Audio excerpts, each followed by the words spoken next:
आज का विषय पाप का अंत बलिदान से ही संभव है। जैसा कि विषय से ही स्पष्ट है कि इस दुनिया के अंदर जब जब भी कोई पाप हुआ, अत्याचार हुआ, अन्याय हुआ, तो उसके विरुद्ध किसी न किसी महापुरुष ने, किसी न किसी नेता ने, किसी न किसी बलिदानी ने आवाज़ उठाई और आवाज़ उठा के अनेकों बलिदान देने पड़े। चाहे हम बात कर लें कंस के विरुद्ध वासुदेव और देवकी का बलिदान, जो जेल में रहे और भगवान कृष्ण को जन्म दिया, जिन्होंने कंस के अत्याचार को समाप्त करा, चकनाचूर करा। चाहे हम बात कर लें रावण के अत्याचार की, जो सीता का हरण करके ले गया और भगवान राम ने वानरों की सेना बनाकर रावण को हरा दिया। और चाहे हम बात कर लें पाकिस्तान के उस अत्याचार की, जो भारत के विरुद्ध आतंकवादियों के माध्यम से समय समय पे करता रहता है। और चाहे हम बात कर लें अपने इस शरीर रूपी मंदिर की, जिसमें हम ज़्यादा खा लेते हैं और ज़्यादा जब हम खा लेते हैं तो शुगर, ब्लड प्रेशर के रोगी बन जाते हैं। लेकिन हमें अपने इस अत्याचार के खिलाफ भी आवाज़ उठानी पड़ती है कि कम खाएं, योग करें, स्वस्थ रहें, प्रसन्न रहें और अब आगे बढ़ें, आगे बढ़ें, आगे बढ़ें। इस विश्व के अंदर चाहे धर्म के प्रति अत्याचार हुआ हो, चाहे राजनीति में अत्याचार हुआ हो, चाहे कृषि के प्रति अत्याचार हुआ हो, चाहे पर्यावरण के प्रति अत्याचार हुआ हो, लेकिन किसी ने न किसी ने नए आविष्कार करे और आवाज को बुलंद करते हुए अत्याचार के विरुद्ध खड़े हो गए। मैं आपको नवीनतम उदाहरण बताता हूँ। जब इस समाज के अंदर बहुत ज़्यादा प्लास्टिक द्वारा पर्यावरण बिगड़ने लगा, तो प्लास्टिक के प्रति लोगों ने आवाज़ उठाई। आज धीरे धीरे एक नहीं, अनेकों प्लांट भारत में ऐसे लग गए हैं जो हमारी कचरा बेस प्लास्टिक को समाज से इकट्ठा करके, गंगा से इकट्ठा करके, खेतों से इकट्ठा करके, घरों से इकट्ठा करके प्लांट के अंदर ले जाते हैं और वह प्लांट कचरा प्लास्टिक को नवीनतम प्लास्टिक बना के समाज में पुनः अनेकों रूपों में प्रस्तुत कर रहा है।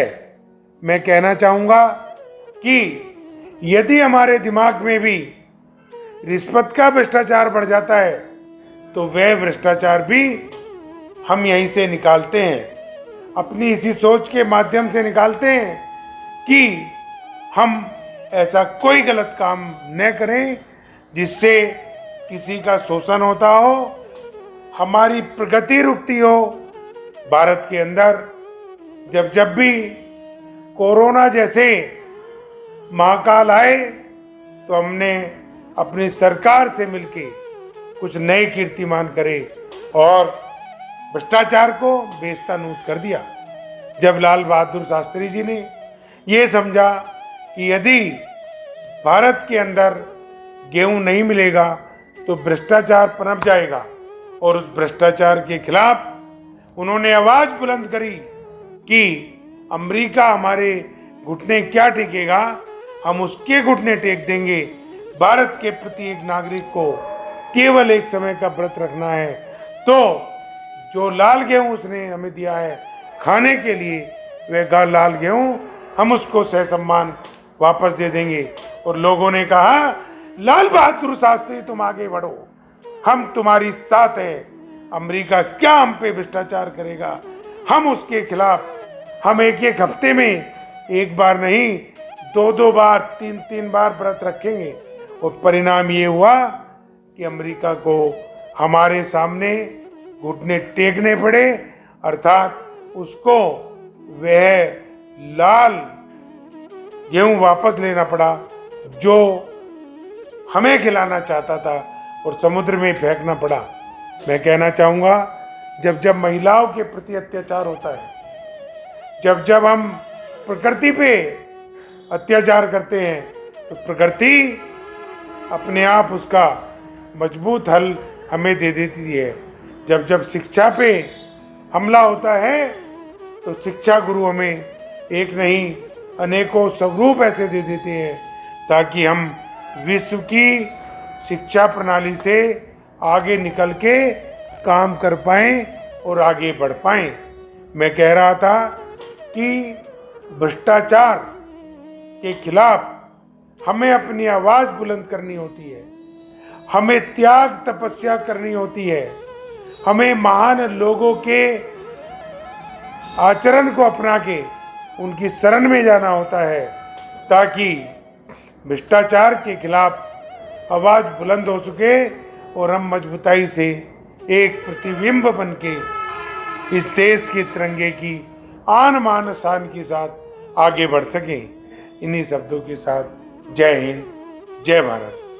रेशु एडवर्टाइजर है आपके साथ, चाहे कोई भी करे व्यापार, बस रेशु से ही करे प्रचार। Reshu advertiser, Reshu advertiser, Reshu advertiser. भाइयों बहनों, आप में हर कोई व्यक्ति जीवन में विकास करना चाहता है और जो विकास करना चाहते हैं वे हमारे द्वारा विकसित की गई वीडियो को देखकर हमें अपनी राय दें। वे हमारे कमेंट बॉक्स में अवश्य अपनी राय लिखें जो हमारे लिए अति महत्वपूर्ण होंगे।